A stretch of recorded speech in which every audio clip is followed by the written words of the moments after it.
காஷ்மீரில் பனிச்சரிவில் சிக்கி மீட்கப்பட்ட ராணுவ வீரர்கள் 5 பேர் உயிரிழந்ததாக தகவல் வெளியாகியிருக்கிறது. ஜம்மு காஷ்மீரில் மச்சில் பகுதியில் பனிச்சரிவில் ராணுவ வீரர்கள் சிக்கியிருந்தனர். மீட்கப்பட்டு இன்று ஸ்ரீநகர் கொண்டுவரப்பட்ட இந்த ராணுவ வீரர்கள் உயிரிழந்திருப்பதாக தற்போது செய்திகள் வெளியாகியிருக்கின்றன.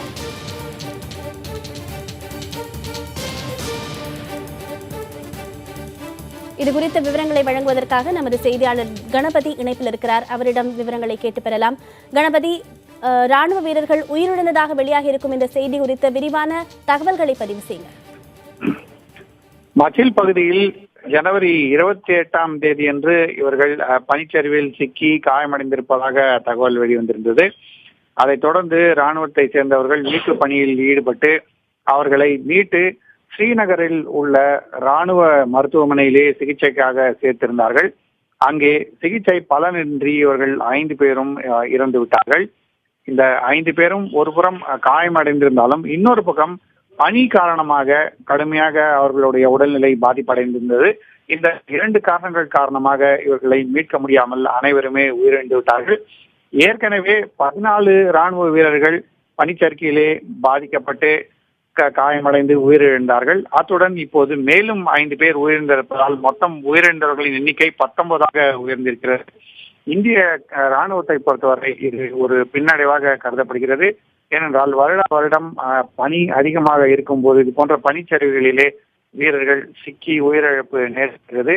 ஆகவே தவிர்க்க முடியாத இந்த மாதிரியான குளிர் சூழ்நிலையிலே வீரர்கள் வேறு கடினமான முறையிலே அங்கே அவர்கள் தங்கள் கடமைகளை செய்து இது போல பரிதாபமாக உயிரிழக்கும் சூழ்நிலை தொடர்வதால் ராணுவத்திற்கு கவலை ஏற்பட்டிருக்கிறது. கணபதி, உயிரிழந்தவர்களின் உடல்கள் எப்போது சொந்த ஊர்களுக்கு கொண்டு செல்லப்படும் என்ற தகவல் வெளியாக இருக்கிறதா? இவர்கள் நாளை ஸ்ரீநகரிலே இவர்களுக்கு ராணுவ முறைப்படி மரியாதை செய்யப்பட்டு அதன் பிறகு அவர்களுடைய சொந்த ஊருக்கு அவர்களுடைய உடல்கள் அனுப்பி வைக்கப்படும். மொத்தம் முதலிலே 14 பேர், பின்னர் தற்போது 5 பேர் என்று 19 பேர் உயிரிழந்திருக்கிறார்கள். ஆகவே இந்த 19 பேருக்கும் ராணுவ முறைப்படி இறுதி மரியாதை செய்யப்பட்டு அதன் பிறகு அவர்களுடைய சொந்த ஊருக்கு அவர்களுடைய உடல்கள் அனுப்பி வைக்கப்படும். பனிச்சரிவு காரணமாக தொடர்ந்து 2வது வருடமாக இந்த அளவுக்கு பெரிய அளவுக்கு ராணுவத்துக்கு உயிர் சேதம் ஏற்பட்டிருக்கிறது. மச்சில் பகுதியில் தொடர்ந்து மீட்பு பணிகள் நடைபெற்று வருகிறதா? அது குறித்த தகவல் உங்ககிட்ட இருக்கா?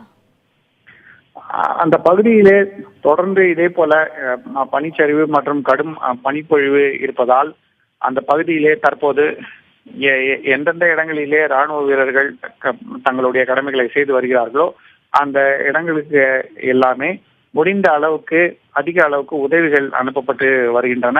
ஏற்கனவே அங்கே இருக்கும் ராணுவ வீரர்கள் மட்டுமே இந்த சூழ்நிலையை சமாளிக்க முடியாத சூழ்நிலையிலே அவர்களுக்கு உதவியாக கூடுதல் வீரர்கள் அனுப்பி வைக்கப்பட்டிருக்கிறார்கள். ஆனால் வேறு யாரும் எங்கேயோ பனிச்சரிவிலே சிக்கி இருப்பதாகவோ பணியிலே காயமடைந்திருப்பதாகவோ எந்த தகவலும் இல்லை.